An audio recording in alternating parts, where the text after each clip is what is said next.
Donc, comme on l'a déjà mentionné, le projet s'intitule Sexualité et relations amoureuses des personnes âgées, influence du parcours de vie.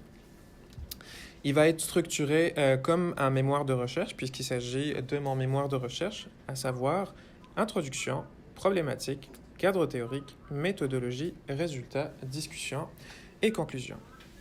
Pour l'introduction, il s'agit d'une étude qualitative exploratoire basée sur le modèle Gendered Sexuality Over the Life Course, GSLC, qui a été développé par Carpenter en 2010.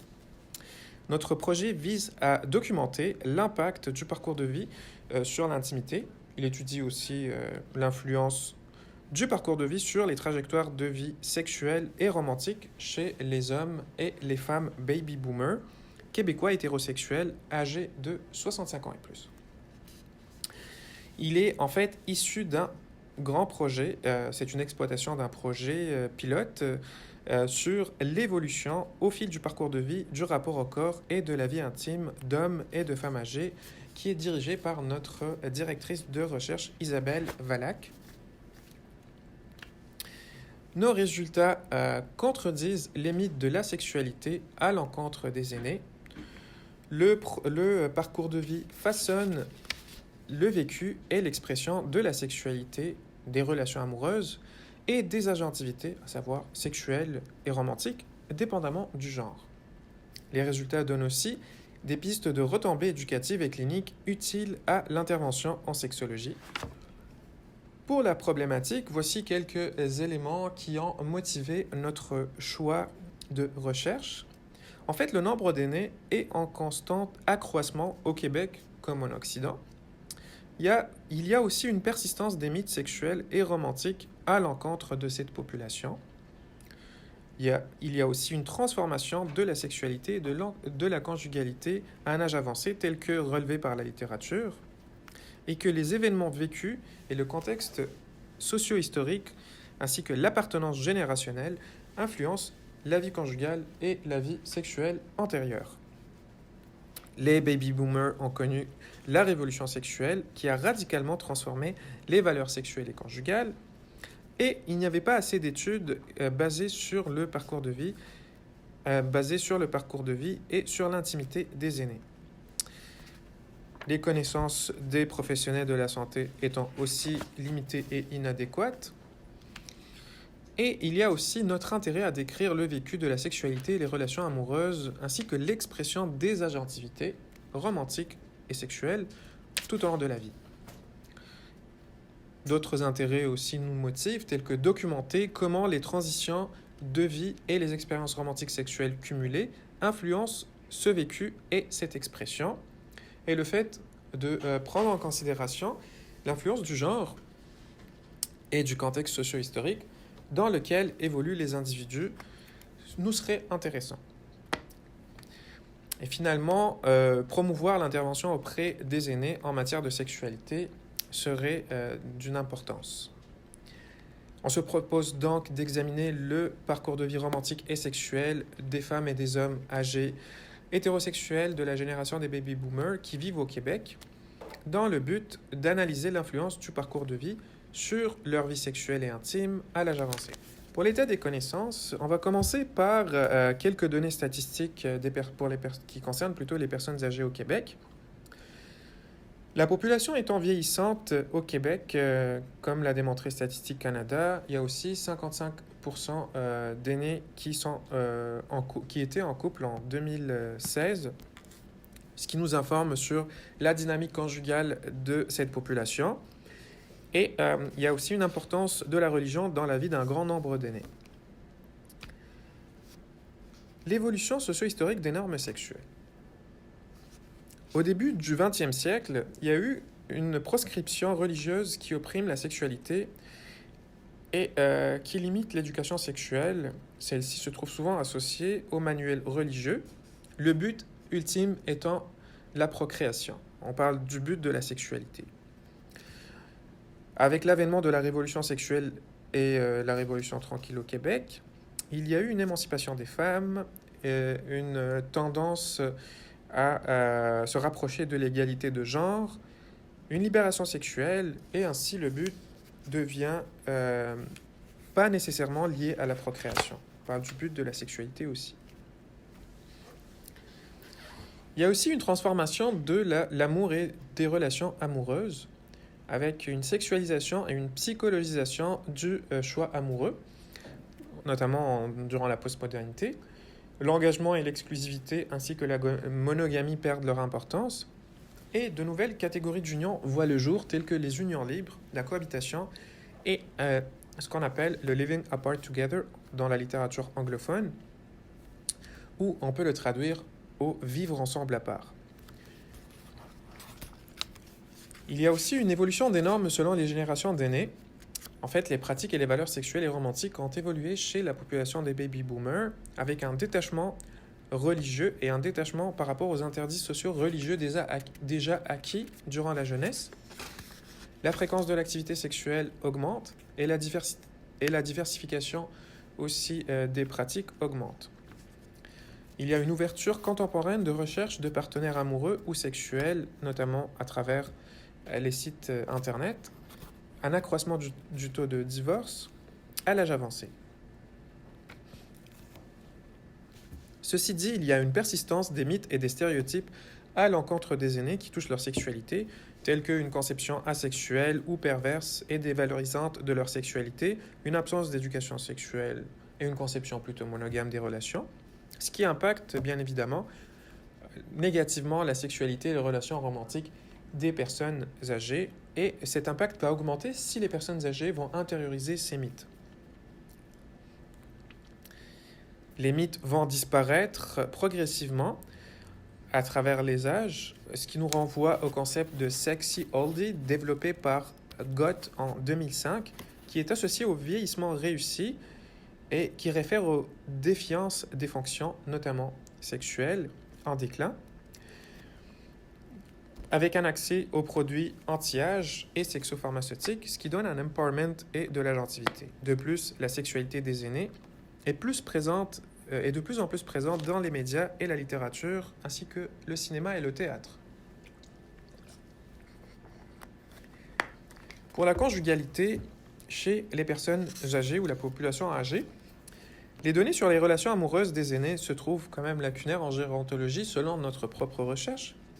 Les aînés débutent de nouvelles relations quand même après 60 ans et recherchent des relations égalitaires. Donc les relations deviennent plus épanouissantes, notamment en l'absence de responsabilités, comme par exemple les responsabilités professionnelles ou familiales. Les relations peuvent être monogames engagées à long terme, comme dans le cas du mariage, ou à court terme dépourvues d'engagement et non exclusives. Les relations peuvent aussi comprendre la camaraderie et les relations sexuelles, ainsi que la cohabitation hors mariage qui peut remplacer le mariage. Et les aînés peuvent donc avoir des rencontres amoureuses occasionnelles ou vivre ensemble à part, en couple. Pour la spécificité de la sexualité des aînés, on note des limitations de la sexualité qui est associée au vieillissement physiologique, avec des difficultés érectiles chez les hommes et une diminution du désir et la sécheresse vaginale chez les femmes. Il y a donc une adaptation, une évolution de l'expression et de la satisfaction sexuelle. Ainsi, l'âge n'est pas la cause déterminante de la baisse ou de la perte de la sexualité. En fait, la baisse peut être associée aux problèmes de santé physique, aux effets secondaires des médicaments ou à la routine sexuelle et le manque d'opportunités conjugales ou le manque d'accès à un partenaire. Donc, il y a une continuité de l'intérêt et de l'activité sexuelle, même s'il diminue avec l'âge. Les facteurs physiques ou physiologiques expliquent donc un changement au niveau de l'expression et du répertoire sexuel à l'âge avancé. Il y a un investissement de la sensualité, tel que câlins, baisers, caresses, tendresse et amour, et un investissement d'une sexualité moins pénétrative, avec un accord de plus d'importance à la masturbation. Il y a aussi un accroissement de l'épanouissement suite au développement individuel et à la maturation des relations, ainsi qu'un rapprochement des attitudes et des expériences sexuelles des hommes et des femmes dès le XXe siècle, vu que la sexualité des femmes est devenue de plus en plus reconnue et que ça leur donne plus d'agentivité sexuelle. Et finalement, il faut savoir que les études sur l'intimité des aînés et basées sur le parcours de vie et le genre se trouvent limitées selon notre recherche dans la littérature. On va passer maintenant au cadre théorique. Je vais vous étaler certaines définitions. J'ai essayé de mettre vieillesse, âge avancé et aîné dans la même sphère, juste pour faciliter la présentation. On va les considérer comme des périodes de vie déterminées par interaction, normes et attentes sociales, comme Grenier et Ferrer la définissent. Et généralement, il est associé à la période de 65 ans, qui est aussi associée à la transition de retraite. Ceci dit, l'OMS l'a défini à partir de 60 ans. L'agisme s'agit d'une stéréotypisation et d'une discrimination fondée sur l'âge et cible principalement les aînés, ce qui ignore leurs besoins, notamment sexuels, et ce qui augmente les mythes à leur encontre.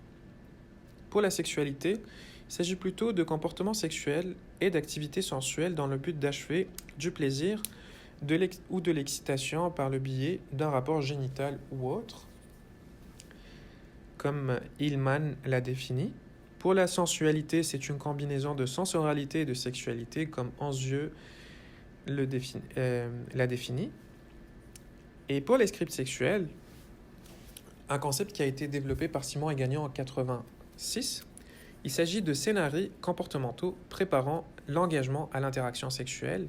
Ils peuvent être culturels, donc ça renvoie aux normes et valeurs socio-culturelles partagées, ou intrapsychiques, ça renvoie à une adaptation individualisée du culturel, ou interpersonnel, qui est un niveau intermédiaire entre les deux autres types de scripts, à savoir culturel et intrapsychique. L'agentivité, dans la littérature anglaise, on la trouve souvent sous l'expression de sexual agency. Elle est associée à la libération des femmes vu les inégalités socio-sexuelles et elle renvoie à la capacité d'agir. Pour l'agentivité sexuelle, elle renvoie plus à un contrôle sur son propre corps et sa propre sexualité. Quant à l'agentivité romantique, elle renvoie plus à un pouvoir de s'impliquer dans les relations amoureuses. Pour le parcours de vie, nous avons choisi la perspective nord-américaine. Il y a aussi une perspective européenne, mais on ne va pas s'attarder là-dessus. La nord-américaine renvoie à une analyse individuelle, en fait, qui considère l'influence du contexte socio-historique, comme l'a défini Elder. Elle explique les conséquences des expériences précoces et leurs manifestations ultérieures, notamment à un âge avancé.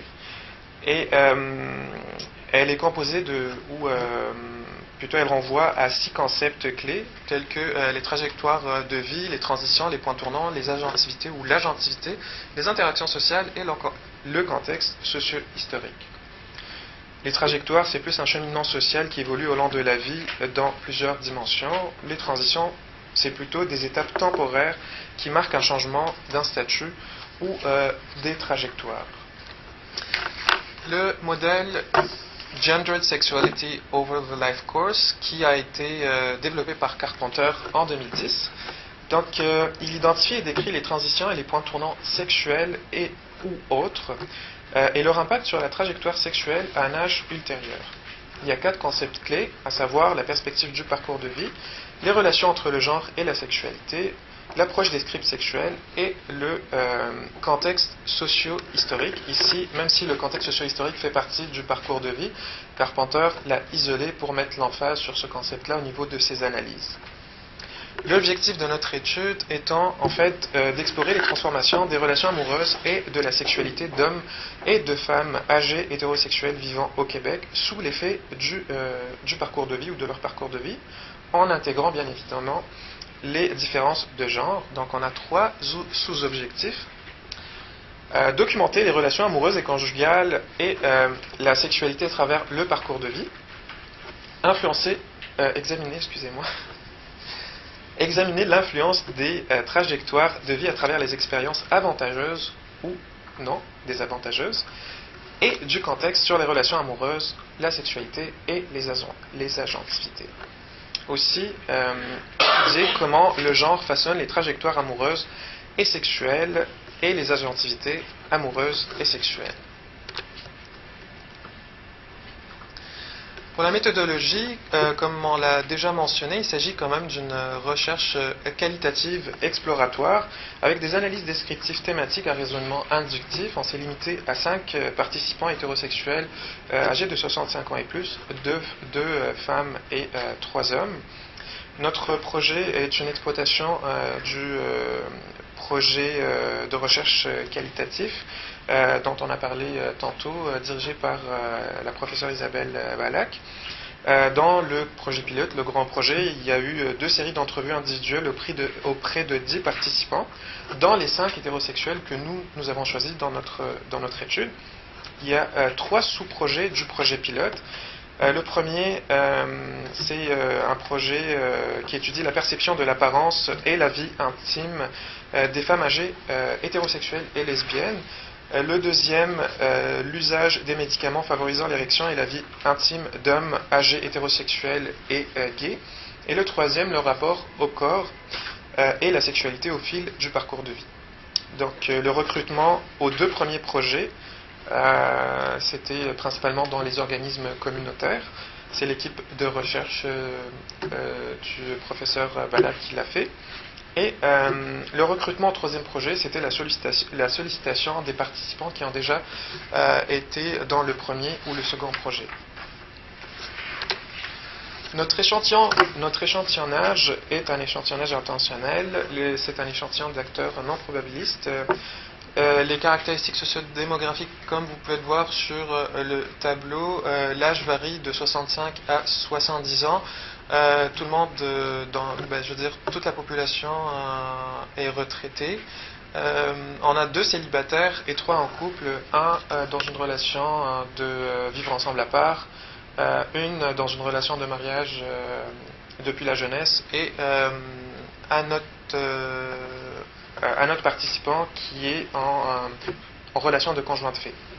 La collecte de données était basée sur des entrevues individuelles semi-dirigées de type récit de vie, et chaque participant a été interviewé à 2 reprises. Donc, soit au premier, soit au 2e projet, plus pour le 3e projet. Ceci dit, notre projet de recherche s'est limité aux sections des entrevues du projet pilote qui concernent la sexualité et la vie amoureuse selon nos questions de recherche. Donc, les entrevues ont été enregistrées de façon audio, puis transcrites par l'équipe de recherche. L'analyse a été faite de manière thématique suivant les 6 étapes décrites par Brown et Clark, à savoir la familiarisation avec le matériel, dégagement des thèmes préliminaires, codification avec le logiciel Atlas TI que nous avons utilisé, affinement des thèmes, production des catégories thématiques et élaboration du rapport. Il y avait eu une validation interjuge avec la directrice de recherche qui a été faite de façon progressive tout au long de notre cheminement. Et nous avons utilisé un raisonnement inductif qui nous a permis de faire un lien d'influence entre le vécu passé et le présent. Il y a eu aussi 3 certificats d'éthique pour les 3 sous-projets du projet pilote et 3 formulaires de consentement pour ces 3 sous-projets-là. La participation était volontaire et il y a eu aussi un respect de l'anonymat et de la confidentialité. Pour notre partie de résultats, on l'a quand même divisé en 3 grandes sections, à savoir une section qui traite, 3 grandes sections selon les périodes d'âge, à savoir une section concernant la jeunesse, une section concernant l'âge adulte et une section concernant l'âge adulte avancé. Et dans chaque section, on va traiter d'une part la sexualité et d'autre part les relations amoureuses dans chaque période d'âge. Pour les relations amoureuses durant la jeunesse, on a trouvé qu'il y a un intérêt dès l'adolescence aux relations amoureuses, malgré un contrôle qui touche surtout les jeunes femmes, ce qui affecte non seulement leur vie amoureuse, mais en plus de ça, ça affecte aussi la vie amoureuse de leur partenaire homme. Les jeunes femmes, en plus de hommes plutôt, ont plus de liberté dans leur choix amoureux, alors que les jeunes femmes ont tendance à chercher un partenaire à travers leur famille, et c'est la famille en fait qui peut dans certains cas choisir le partenaire carrément. Il y a comme un contrôle social qu'on a relevé, un contrôle sur les relations et le choix amoureux qui prépare les personnes vers le mariage. Pour la sexualité durant la jeunesse, c'était réprimé, contrôlé par la religion et par la famille. L'éducation sexuelle était quasi absente et cette éducation se transmet principalement par la religion. Donc, bien que limitée, la sexualité quand même s'exprime chez nos participants. Donc, il y a une certaine agentivité sexuelle. L'auto-érotisation ou la masturbation était la principale source de découverte de la sexualité. On a trouvé que les hommes manifestent plus un intérêt pour une sexualité génitale, alors qu'une des participantes avait tendance à avoir un intérêt plus à tout ce qui est plus romantique dans la relation, ce qui nous informe un petit peu sur les scripts sexuels d'ordre culturel qui sont associés à une sexualité genrée, selon le genre. Donc, la sexualité de couple se limitait à la sensualité, à savoir les baisers, les caresses et ainsi de suite, alors que la sexualité pénétrative était proscrite avant le mariage. Il y avait eu une valorisation de la virginité, notamment celle des femmes. À ce moment-là, c'est la sexualité des femmes, à cette époque-là, qui se trouve plus brimée que celle des hommes. À l'âge adulte, donc la relation amoureuse à l'âge adulte évolue quand même, puisqu'il y a de nouvelles expériences. Il y a une nouvelle évolution de la conjugalité. Il y a comme une quête, une variance entre quête et rejet des relations engagées, conjugales et romantiques. Les participants se sont tous mariés vers le début de la vingtaine. Il y avait eu l'influence de la préparation sociale depuis la jeunesse. Et il y a aussi le modèle de l'engagement mariétal qui a été dépassé ultérieurement à l'âge adulte. Donc les relations sont devenues non engagées à court terme et il y avait même eu accès à des aventures sexuelles. Donc il y a aussi eu accès à la cohabitation qui était à un âge adulte avant la libération sexuelle, quand même proscrite et non acceptée socialement. Certaines personnes ou certains des participants ont eu des relations extra-conjugales et d'autres sont restés fidèles. Certaines participantes, plutôt une des participantes, rapportait une oppression sexiste associée à ces relations conjugales. Pour la sexualité à l'âge adulte, avant la révolution sexuelle, la sexualité était teintée par la religion, c'était plus une sexualité pénétrative ou reproductive. Il y a aussi une inhibition de la masturbation et une difficulté d'accès à la pornographie. Les connaissances sexuelles étant restreintes aussi, la satisfaction sexuelle se trouve altérée. Alors qu'avec l'avènement du mouvement Peace and Love et la révolution sexuelle à la fin des années 60, début des années 70, la sexualité devient plus importante pour les participants. Elle devient plus libérée et plus satisfaisante. Il y a aussi une découverte et une adoption de nouveaux scripts et de nouvelles pratiques sexuelles et même un accès aux relations sexuelles extra-conjugales. Pour les relations amoureuses à l'âge avancé, en fait, la conjugalité évolue à travers les âges et surtout à l'âge avancé.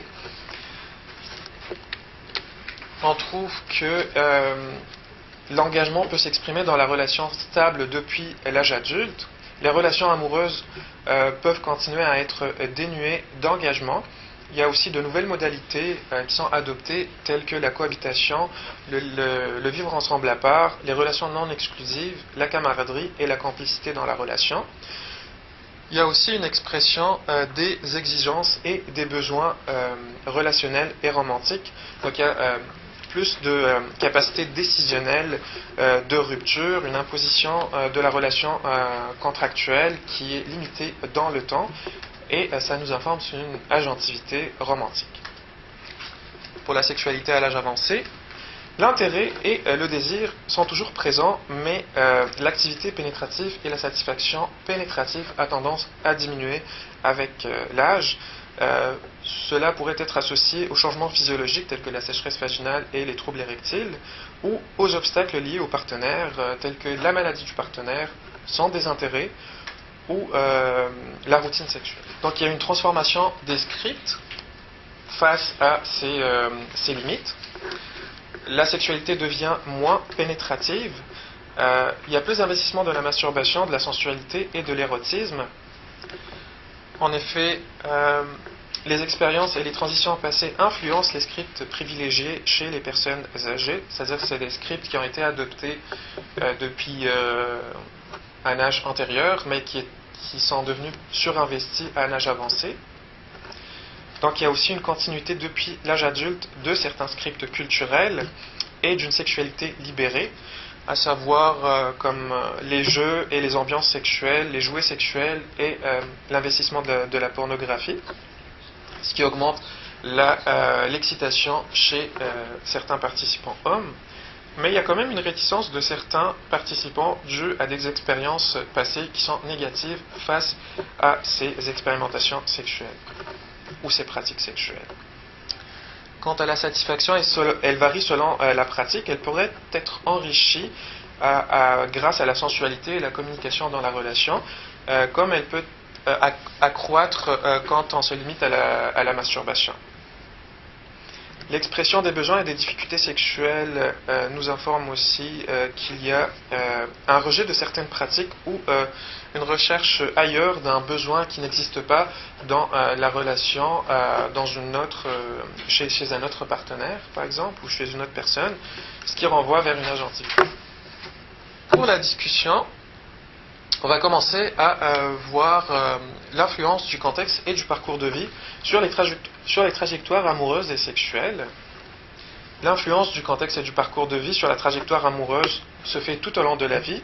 La relation se trouve modelée par la culture et la religion, ainsi que le contrôle familial, notamment durant la jeunesse ou dès la jeunesse.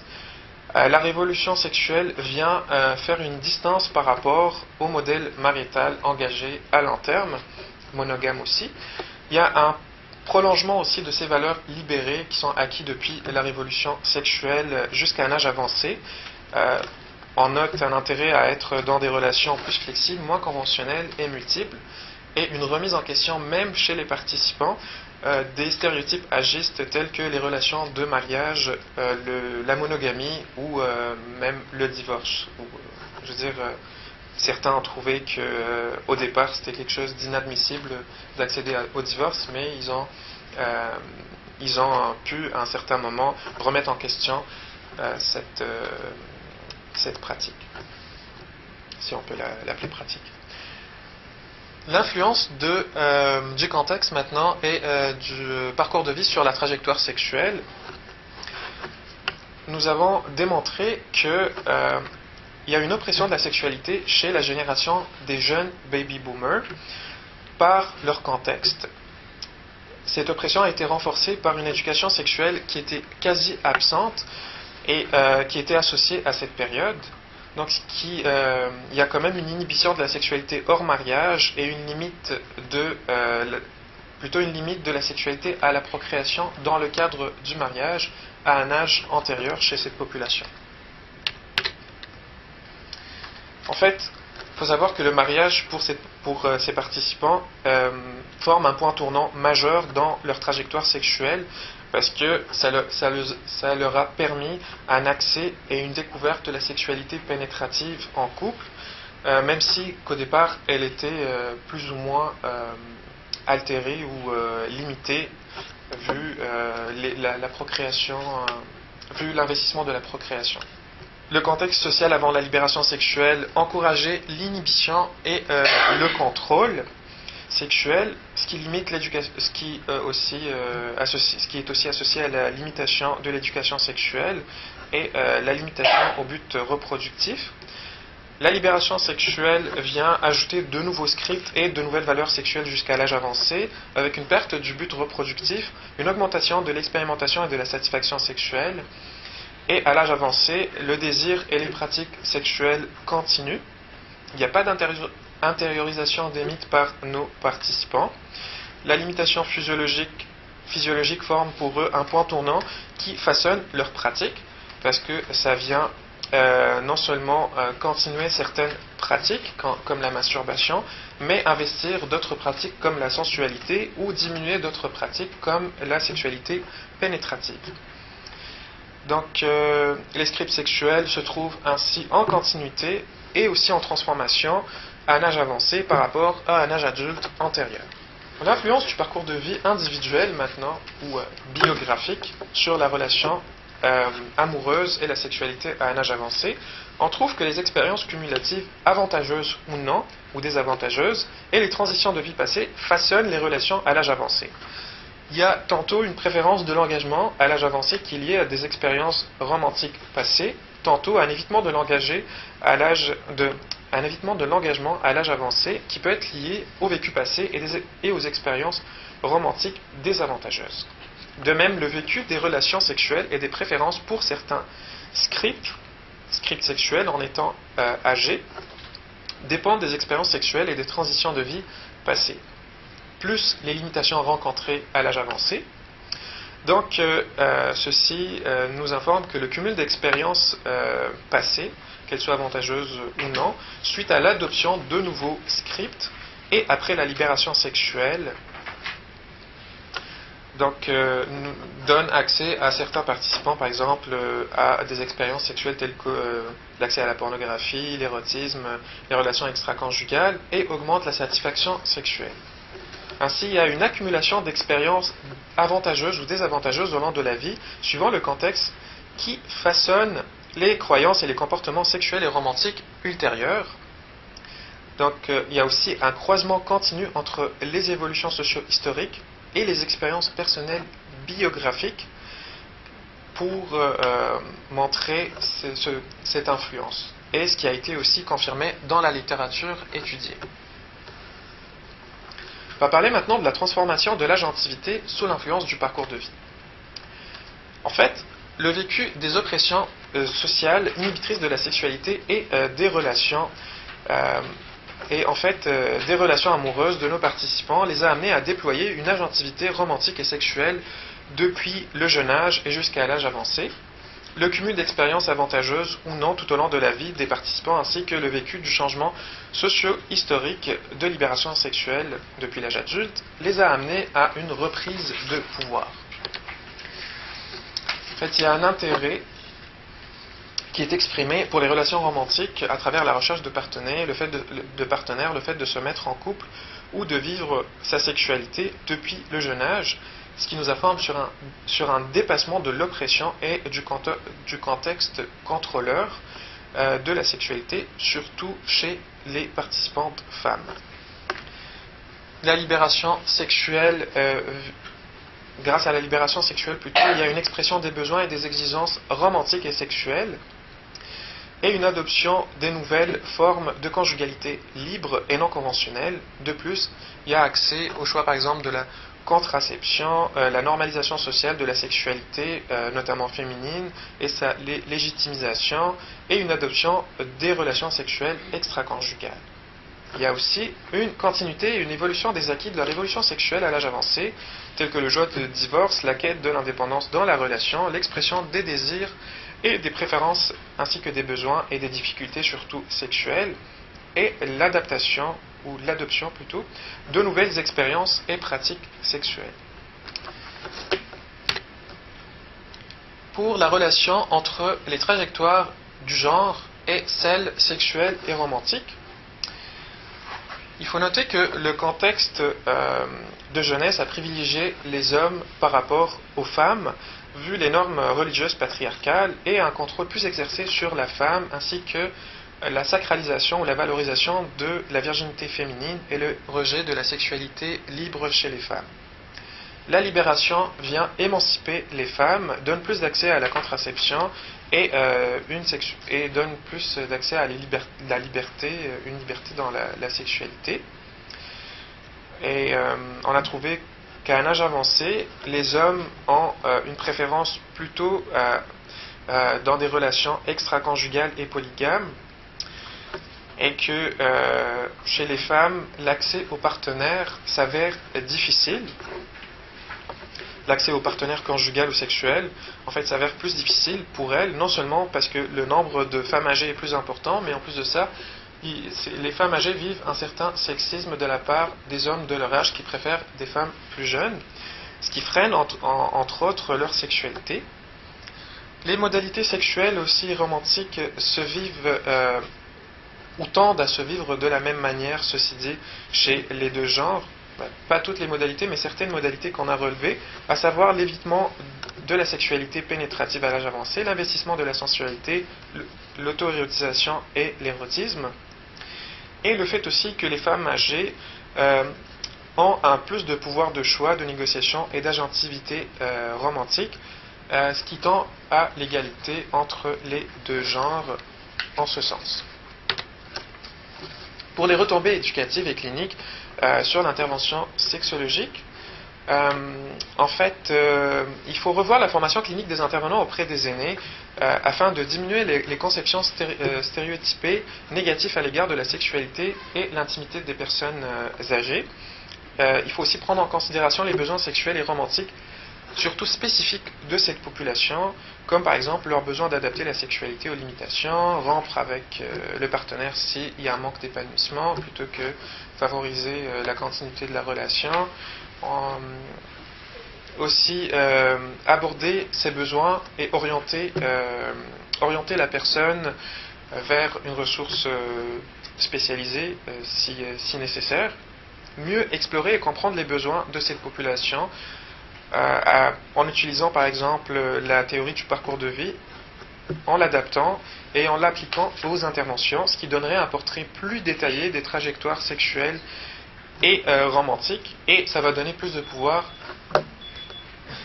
Ça va donner plus de pouvoir aux aînés afin de réévaluer leurs événements de vie et leurs trajectoires, et ce qui augmenterait leur agentivité. En fait, les résultats obtenus peuvent contribuer à établir des programmes d'éducation destinés aux aînés en forme de conscientisation, ce qui leur donnerait une capacité à redéfinir leur sexualité amoureuse selon leurs besoins. Aussi des programmes scolaires d'éducation sexuelle visant à déconstruire les mythes sexuels de l'âge avancé, ce qui donnerait une sensibilisation à l'évolution de la sexualité à travers le temps et les générations suivant le contexte socio-historique dès la jeunesse. Pour les limites, il faut savoir que l'atteinte de la saturation était demeurée quand même limitée, mais il faut comprendre la nature exploratoire de l'étude. Aussi, on n'avait pas grand pouvoir sur les grilles d'entrevue qui sont issues du projet pilote et qui n'explorent pas assez en profondeur l'intérêt et l'agentivité dans les relations amoureuses et sexuelles. Donc, pour des pistes de recherche futures, il faut maximiser les recherches reposant sur le modèle de Carpenter afin d'augmenter la compréhension de l'effet du parcours de vie. Aussi, explorer l'influence des manuels éducatifs non religieux durant la jeunesse des baby boomers pour comprendre mieux l'influence des scripts culturels. Faire des analyses futures plus exhaustives qui considèrent l'effet des expériences et des transitions vécues dans différentes trajectoires au long du parcours de vie. Sur la sexualité et la vie amoureuse ainsi que l'agentivité de la population âgée. Et finalement, donner plus d'intérêt dans les recherches aux générations d'aînés postérieures à celles étudiées pour vérifier l'impact, surtout générationnel, sur la sexualité et la vie amoureuse des aînés pour mieux comprendre l'évolution de la sexualité et la vie amoureuse chez les aînés. Finalement, la conclusion. Donc, nous avons tenté de documenter les transformations des relations amoureuses et sexuelles de la population de baby-boomers hétérosexuels vivant au Québec, hommes et femmes, sous l'effet du parcours de vie et en utilisant la différence, ou plutôt en considérant la différence de genre. En fait, nos résultats démontrent que la sexualité et les relations amoureuses se poursuivent jusqu'à un âge avancé avec l'adoption des scripts sexuels et des modalités relationnelles et des agentivités spécifiques à chaque période de vie. Les scripts et les modalités relationnelles ainsi que les agentivités sont adoptés en fonction du genre, des transitions, des expériences romantiques et sexuelles antérieures et sous l'influence des contextes socio-historiques qui se succèdent tout au long de la vie, ce qui nous renvoie au modèle de Gendered Sexuality over the Life Course. C'est tout, je vous remercie de votre attention.